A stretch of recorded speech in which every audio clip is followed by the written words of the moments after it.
The only caveat to this is when you install something like this, going from the stock to an aftermarket, you're going to have your regular power here that you could just pull off your stock one. You're going to connect it right here.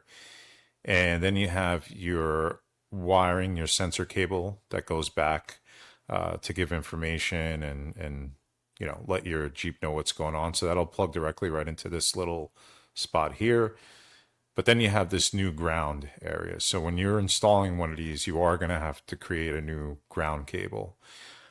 So in my case, when I did the Big 7, I went with a 2 gauge, and you want to stick with the same exact gauge that you have with your wires today in your Jeep.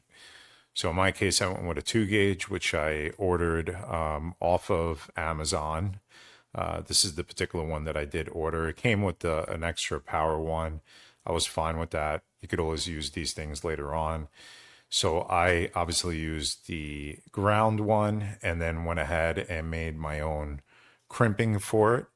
So that was what I did. And I have a special crimping tool and got that down. And then I shrink wrapped around those ends. So I went ahead and got that installed there and then routed the other end down to the engine block. I found a few areas where I could put a new bolt in that was open, that was free. There's always something on the engine block where you could put another bolt in there. So I used the short bolt, connected that ground up, and we were up and